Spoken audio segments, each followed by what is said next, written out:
Yo, yo, yo, welcome back to the Further Your Lifestyle podcast, conversations on lifestyle, passions, and hustles. My name's Chris Furlong, I am your host, and I'm super thrilled to be back here once again to have a conversation with you. And it's just you and me today, just hanging out, and we're getting close to the end of the year, and there's been something which I guess I've been thinking about and just playing back in my mind, and I wanted to have that conversation with you. And it really comes down to, I guess, we're at that finish line sprint for the end of the year. You know, we're getting close to the end of the year. At the time of filming this, you know, we've only got about 3 weeks left of the year, and generally this is the time that we start to reflect or plan or even a bit of both, and that's what I want to chat about with you guys today. But at the same time, I want to stitch it together with, I guess, some of my own learnings and some of my own parallels from, I guess, my running journey this year and just life in general, and play that back to you to hopefully give you some better context on how you can go do exactly the same and launch yourself into, I guess, 2022 with some big wins. But this applies whether you're starting from a start of a month, start of a week, start of a year, or however. It doesn't matter. The idea is it gives you some context of maybe how to plan a bit better while using reflecting as a way to gain that momentum or to give you the perspective needed to make this happen. So if you are new here, we are on Spotify, Apple Podcasts, Google Podcasts. We do have the YouTube experience as well, but however you like to listen, we're going to dive straight into this. Let's do it. So as I mentioned, I wanted to kind of set some context before getting into, I guess, talking about reflecting and talking about planning. And the first thing that I kind of want to just lay out there is give you guys a bit of an example from my own life this year. And one goal that I had this year was to run my first ultra marathon, which was 50 kilometers. And naturally, it was a step up from a marathon, which was a step up from a half marathon, from a 10K, from a 5K. You get my point.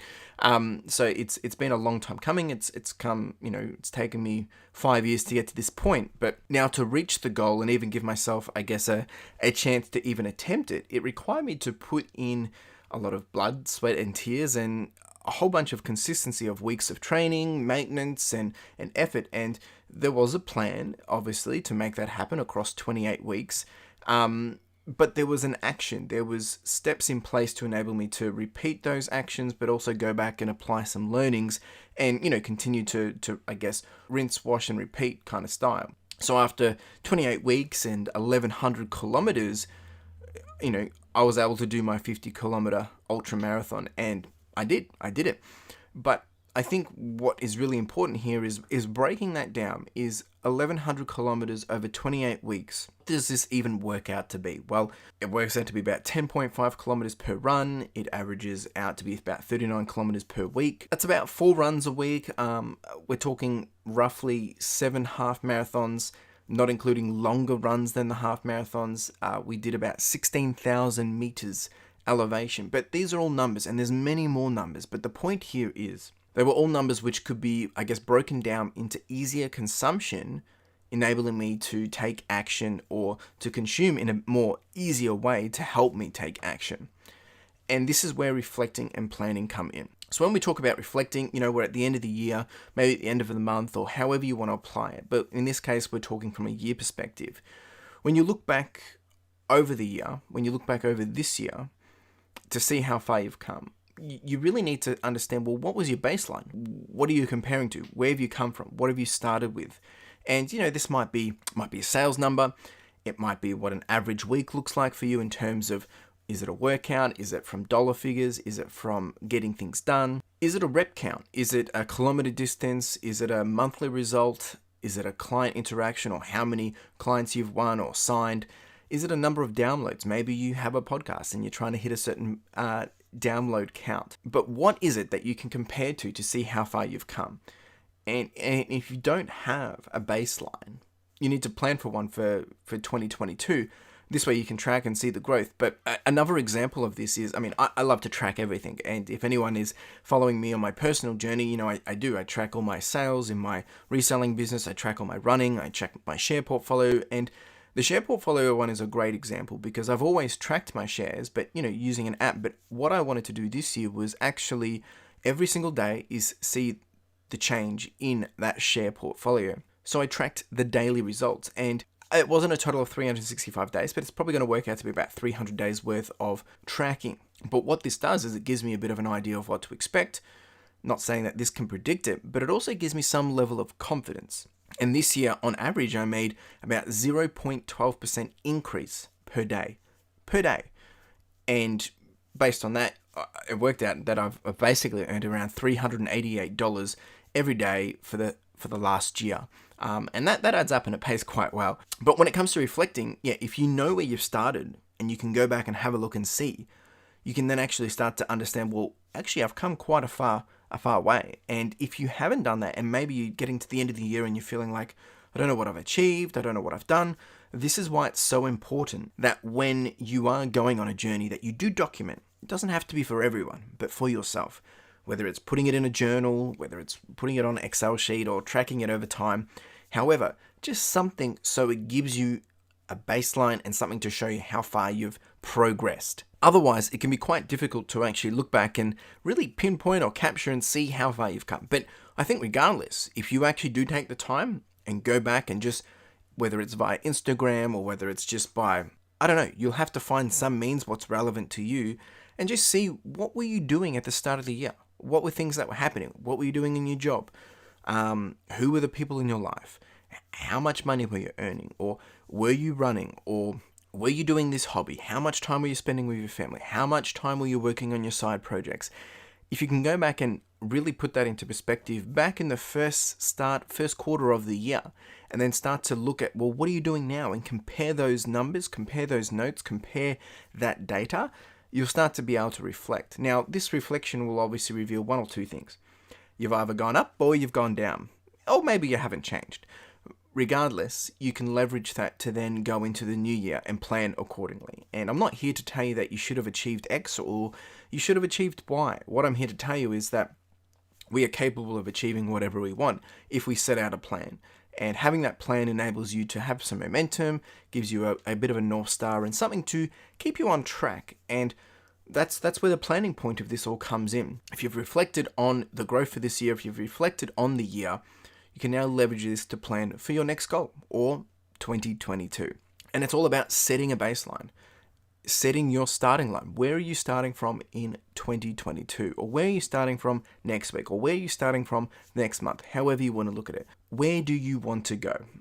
And you can start to break it down, I guess, on the progress and the effort required. Coming back to the parallel around running, if you want to do 2,000 kilometers in 2022, well, you're going to have to do 5.79 kilometers every day, each day for 365 days. Or you can do X amount per week, or however you want to average it out. But understanding that starts to set, well, what are the expectations you need to be living in or applying or building in terms of boundaries and expectations in your lifestyle moving into 2022. If you want to grow your business revenue from $50,000 to $100,000, well, you need to be doing $274 every day for 365 days in order to reach $100,000. So if you only did $50,000, you basically need to double what you did every day. You get the point, right? The idea is at the end of the day, it really comes down to action. But if you have an idea of where you want to go and what that looks like, the efforts required, it helps you to take that action and also deliver so much easier. The author of Atomic Habits, James Clear, he really breaks this down very clearly and in a very simple way. And he talks about why 1% every day is going to launch you to new levels. And let me read it out to you. If you can get 1% better each day for 1 year, you'll end up 37 times better by the time you're done. On the contrary, or on the other side, if you get 1% worse each day for 1 year, you'll decline nearly down to zero. What starts as such a small win or a minor setback accumulates into something much, much more. And that's really what I want to harp on today. That's really it. It's short and sweet, but understanding where you've come from, what you've achieved, and breaking down and understanding, well, what are some of those numbers? What have you even been able to do? And sometimes you've set out on a goal and it hasn't worked out, but you've ventured into another area. Going back and just breaking down, well, what have you actually done? And I think this is really important because we get so fixated on do, and we haven't gone back and seen, well, what have I even done? And understanding it and breaking it down. And this will help you also enable you to maybe fix some lessons, fix some issues by reflecting on maybe some of the lessons learned or some of the issues that you've had and how can you avoid that or change that going into the new year. It's not about I'm wanting you to be able to 10x or 100x what you want to do. It's about getting that 1% per day. It's about getting those small wins over a long period of time consistently. Because if you can do that, well, it accumulates, and that's where you're going to see the growth. And I want to encourage you, if maybe you're struggling to understand this, maybe you're struggling to really comprehend, well, I don't know what I've achieved, or I don't know how to break it down. Well, let's have a conversation. You can hit me up on Instagram at Further Your Lifestyle, or you can hit us up on Twitter, which is at Further Your Life, or drop me an email at hello@furtheryourlifestyle.com. Jump on over to one of those socials and let's have the conversation. If you are on the YouTube experience, you can also drop a comment below and we can have a chat there as well. Because at the end of the day, sometimes this can be a little overwhelming. It can be a little bit too much, and sometimes you just need someone to help give you that perspective, and perspective is everything. I've spoken about that before, and I don't want you to go into 2022 thinking everything's just going to be bigger and better because it's a new year. It can be, but it also might not be. And it really comes down to you, your action, and what you're willing to do about it. So, really do appreciate you being here. I think this is an important conversation to have, and not just on a yearly basis, but on a regular basis, reflecting monthly. I like to do this probably on a regular basis. Yeah, every month I do break down certain numbers, but I'm tracking this all the time, so I'm seeing it all the time. And it's not about trying to overwhelm yourself with just information and data, but more so just making sure you've got information there which is telling you a story and keeping you on the path of where you want to go. So, as I said, really appreciate you being here. I hope you've taken something from this. Continue the conversation, reach out however you like. Otherwise, you have a wonderful day. Cheers. Now, if you didn't know, we do have the podcast merch, and this is with a key focus of enamel pins. Now, if you haven't checked these out, make sure you do, because the intent of these are really just to be a small token and a reminder for you to charge on, to push on, and to further your lifestyle. Whether it is a gift for someone else to encourage them, or maybe to inspire them, or maybe it's a way to motivate yourself, or you can simply just make a purchase to simply support the podcast, which would be greatly appreciated. We do also have some sweaters and some long tees, so make sure you check it out. Link in the description and in the show notes. Really do appreciate it. Cheers.